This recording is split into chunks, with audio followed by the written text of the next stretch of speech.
Hi everybody and welcome back to the Dark Histories podcast. Again, I want to thank people for listening and subscribing. The support is massively appreciated. In episode 3, our podcast will be going over the Japanese Epidemic Prevention and Water Purification Department of the Kwangtung Army, or Unit 731. This story gets very dark and we'll go into detail on what Unit 731 did to men, women and children, the methods they used and the experiments they performed. So I would listen with caution. But without further ado, sit back, relax, for more Dark History.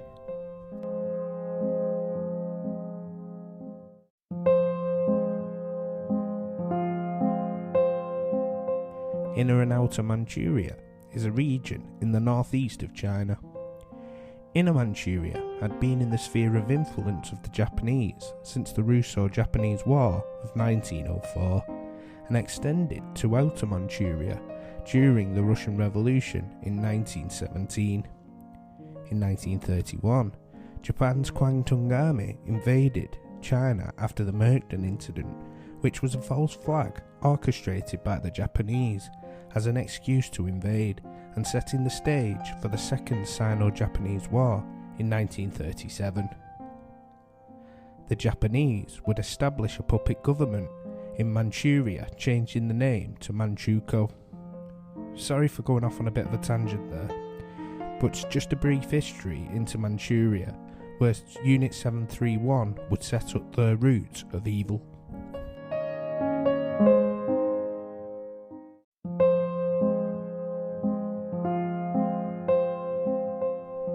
In 1932, the chief medical officer to the Imperial Japanese Army, Surgeon General Shiro Ishii, was placed in command of the Army Epidemic Prevention Research Laboratory, or AEPRL. Ishii organised a secret research group known as the Togo Unit for chemical and biological experimentation in Manchuria. Ishii proposed the creation of the Japanese Biological and Chemical Research Unit in 1930 after a 2-year study trip abroad on the grounds that the Western powers were developing their own program. The Togo unit were placed in the Zongma fortress in the village, 100 kilometres away from Harbin, the province capital of Manchuria. Prisoners who were collected from the civilian population of Manchuria were generally well fed, as prisoners go. Rice, meat and fish were all part of their diet. Occasionally they were given alcohol. But this was more for the benefit of the experiments than the people, as Ishii wanted them in their normal state of health at the beginning of the experiment. Over several days, prisoners were eventually drained of blood and deprived of nutrients and water. Their deteriorating health was recorded. Some were also vivisected, which is a practice of performing an autopsy on a live subject. Others were deliberately infected with plague, bacteria and other microbes. In the autumn of 1934, the secrets of the unit were under threat. Numerous jailbreaks and an explosion, which was believed to be the act of sabotage. This prompted Shiro Ishii to close Zongma Fortress and move to Pingfang, 15 miles south of Harbin, and set up a much larger facility, a 6 square kilometre complex serving as the Japanese Research and Development Unit for biological and chemical weapons.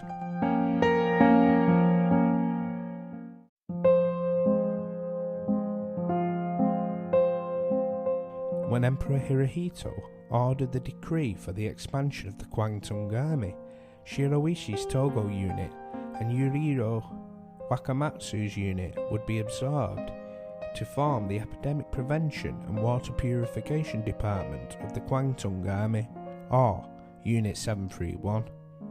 In addition to the establishment of Unit 731, the decree also called for the establishment of an additional warfare development unit called the Kwangtung Army's Military Horse Experiment Prevention Workshop, later referred to as Manchuria Unit 100.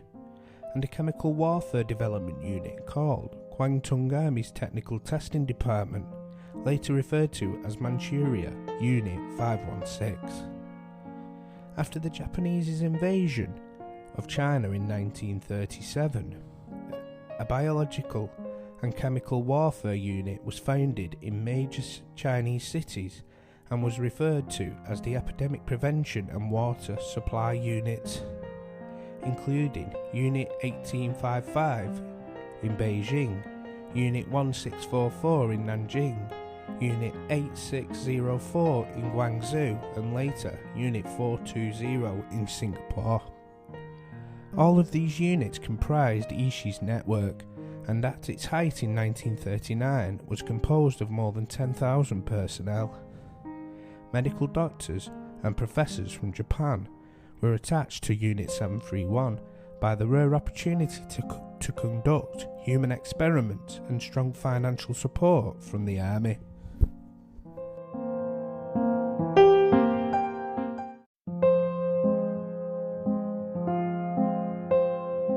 So, this section will be going into more detail of what Unit 731 did in their experiments. Some people may find these things described quite distressing. With that warning out the way, I'll begin. The special project codename Maruta used humans as test subjects to experiment on. These people were rounded up and imprisoned from the surrounding population and referred to as Marutas or logs. This term originated as a joke among staff, due to the facility being officially known to the local authorities as a lumber mill. The test subjects chosen were intentionally varied and included common criminals, war criminals, political prisoners, and groups of ordinary citizens rounded up by the Japanese military police. The vast majority, around 70%, were Chinese, while more than 1/4 of the prisoners were Russian. Babies, young children, pregnant women, and even the elderly were all included among the victims of the experiments. The members of the unit included approximately 300 researchers, including doctors and bacteriologists. Prisoners were injected with diseases disguised as vaccinations to study their effects. Also, the effects of untreated venereal diseases were studied. Male and female prisoners were deliberately infected with syphilis and gonorrhea. Prisoners were also repeatedly subjected to rape by guards.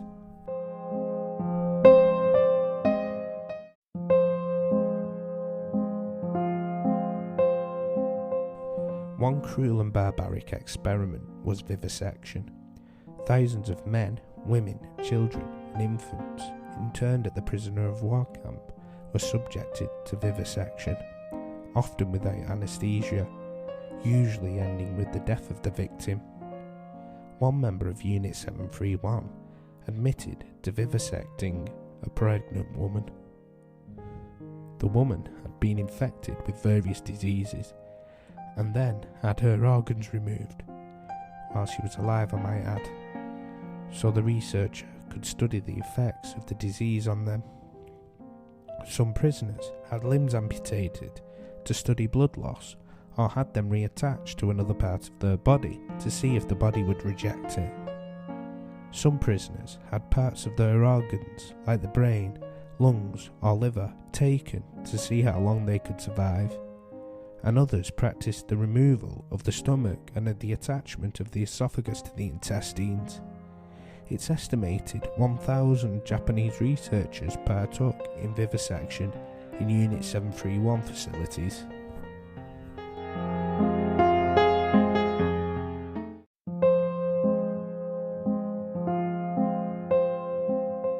Unit 731 and its affiliated units 1644 and 100, among others, researched and developed experimental deployment of epidemic-creating biowarfare weapons in assaults against the Chinese populace throughout World War II.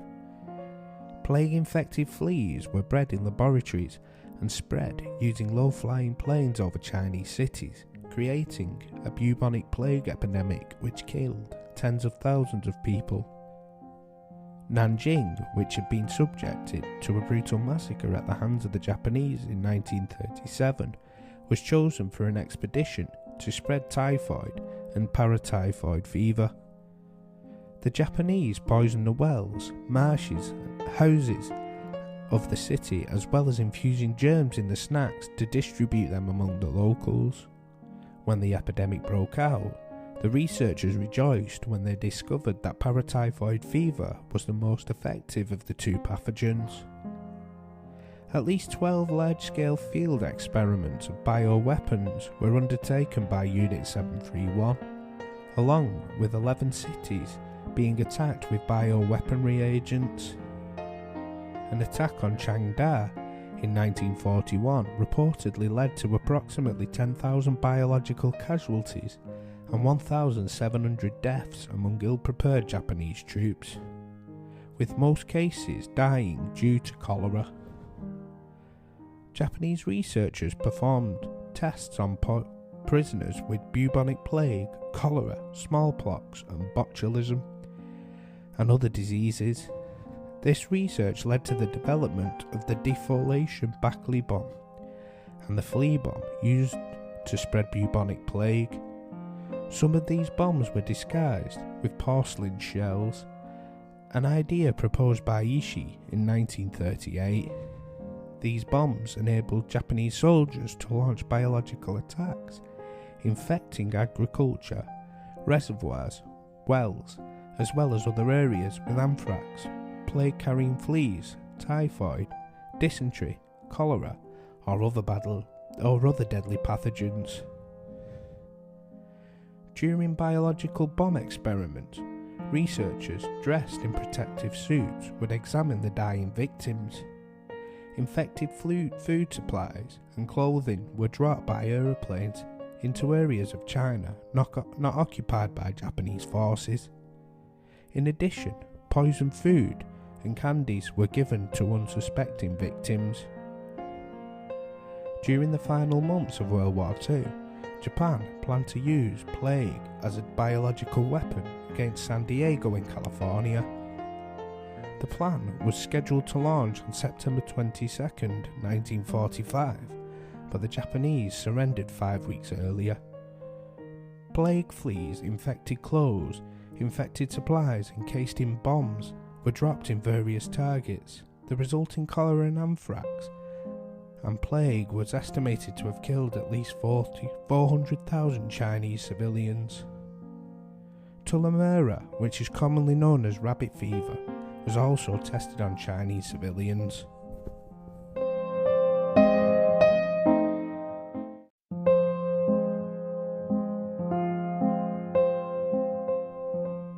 One of the most cruel experiments was carried out by Army engineer Hisato Yoshimura.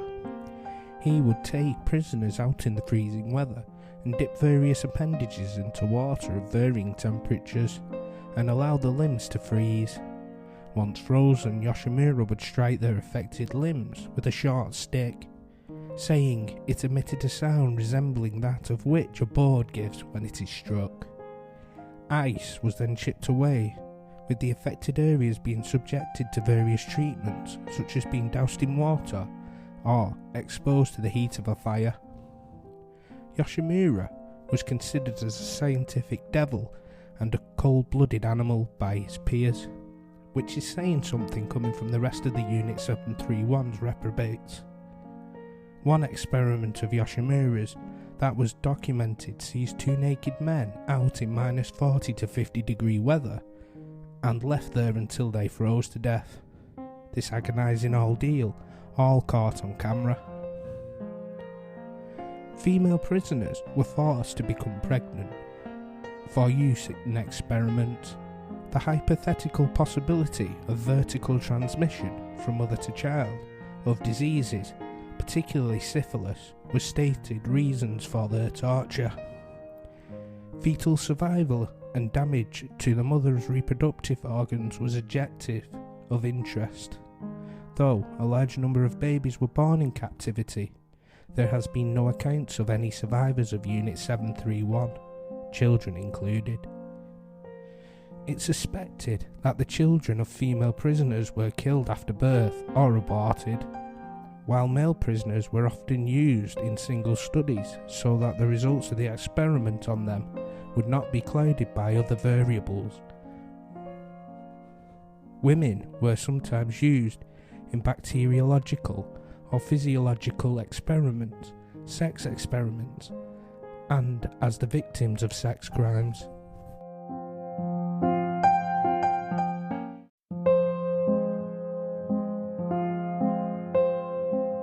Normal weapons would be tested on prisoners.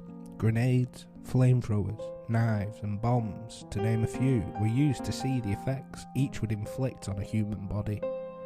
Researchers could determine the best course of treatment for varying degrees of wounds sustained on the field by Japanese soldiers. Chinese prisoners were exposed to direct bomb blasts. They would be strapped, unprotected, to wooden planks that were staked into the ground at increasing distances around the field. Unit 731 tested many different chemical agents on prisoners and had buildings dedicated to gas experiments. Some of the agents tested were mustard gas, lewisite, cyanic acid gas, white phosphorus and adamantite.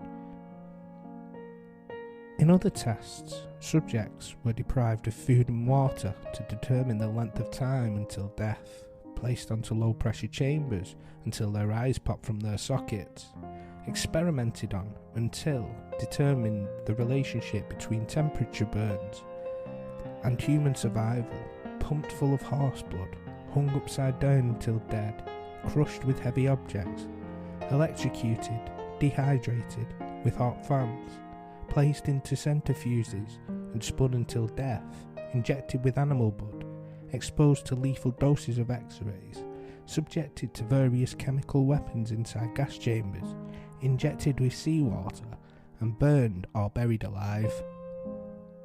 In addition to chemical agents, the properties of many different toxins were also investigated by the unit. To name a few, prisoners were exposed to tetrodotoxin, pufferfish or fugu venom, heroin, Korean bindweed, bacteal, and castor oil seeds, also known as ricin. Massive amounts of blood were drained from some prisoners in order to study the effects of blood loss, according to former Unit 731 vivisectionist Okawa Fukusuma. In one case, at least half a litre of blood was drawn at 2 to 3 days intervals.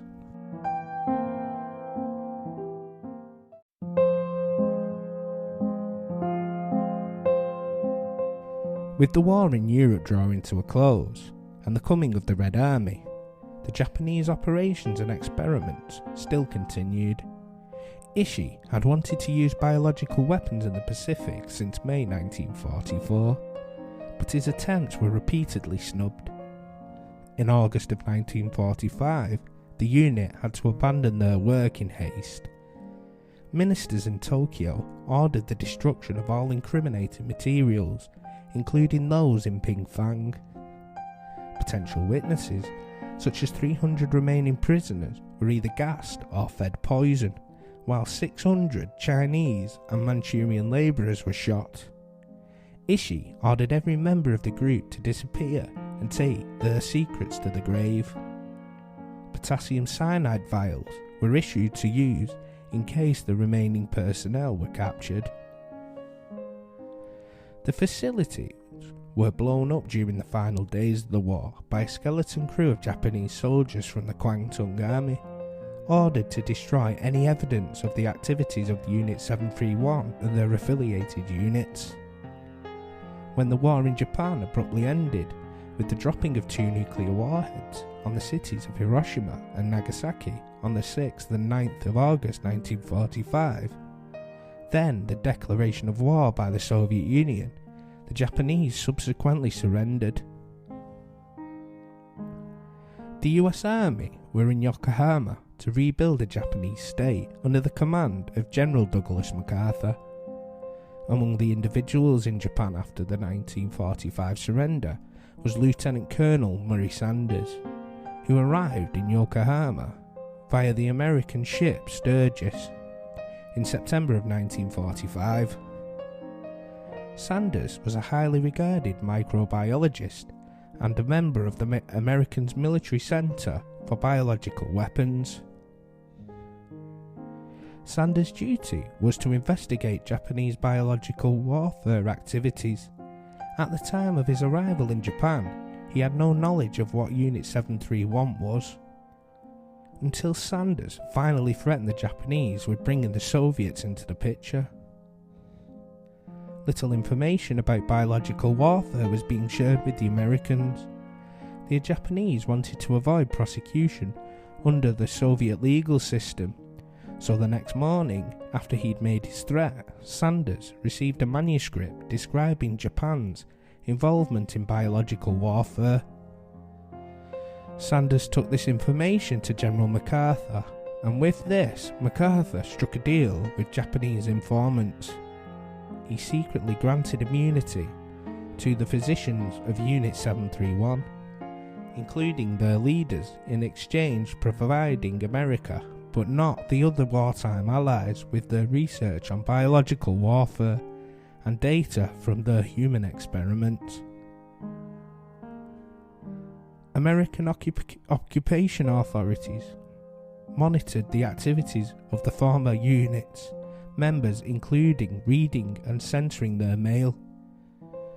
The Americans believed that the research data was valuable and did not want other nations, particularly the Soviet Union, to acquire the data on their biological weapons.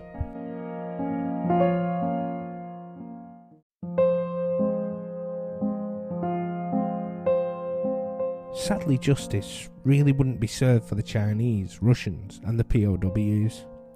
Trials were set up but out of the public eye, with the Tokyo War Crimes Tribunal hearing only one reference to Japanese experiments with poisonous serums on Chinese civilians. This took place in August of 1946 and was investigated by David Sutton, the assistant to the Chinese prosecutor. The Japanese claimed the evidence was vague and uncorroborated, and it was dismissed by the tribunal's president, Sir William Webb, for lack of evidence. Then came the Khabarovsk war crime trials.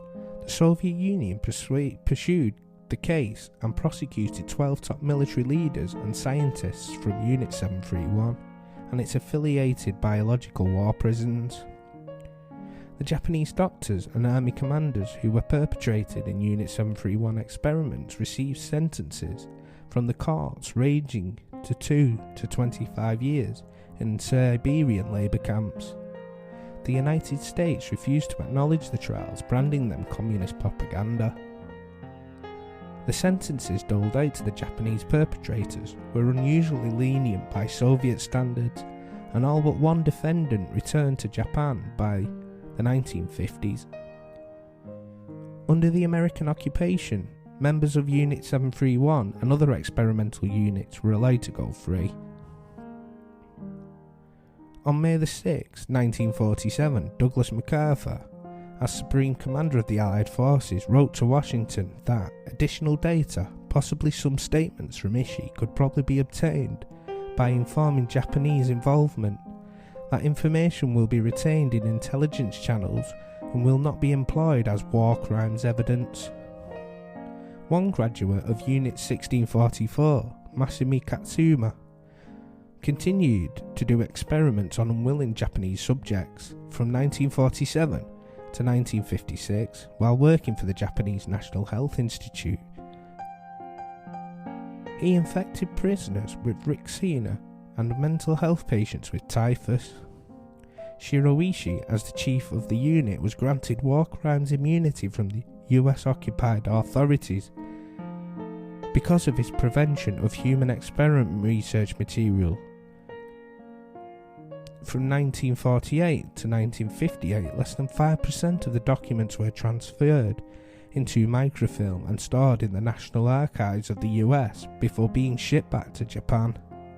It wasn't until August 2002 that the Japanese began to look into Unit 731's activities, when the Tokyo district court ruled Japan had engaged in biological warfare.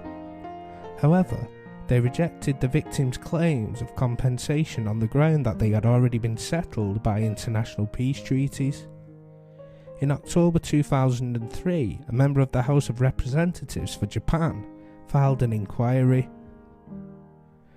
Prime Minister Junichiro Kurumuzi responded that the Japanese government did not then possess any records relating to Unit 731, but the government recognised the gravity of the matter and would publicise any records that were located in future.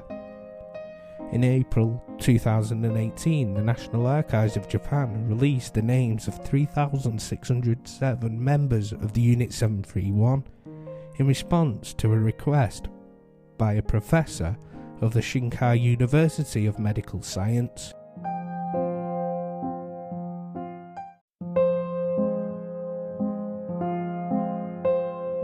Well, that got dark quickly. When I've been researching this for my TikTok videos or the YouTube video I've done on this, it really reminds me of some sort of sci-fi novel. Nobody could be this cruel, but I do guess sometimes fact is stranger than fiction. How could all these researchers be so desensitised to this? I mean, in our time we see a lot of gruesome stuff in movies or just on the internet in general, but it's another thing to actively tie down a person, dissect their body while they're still alive, and not give them any painkilling drugs. It's disgusting that most of these people got away with it scot-free. In Europe, tens of thousands of Nazi perpetrators were certainly tried and some executed for their crimes, but the Japanese crimes, they were certainly on par or even worse, were mostly covered up.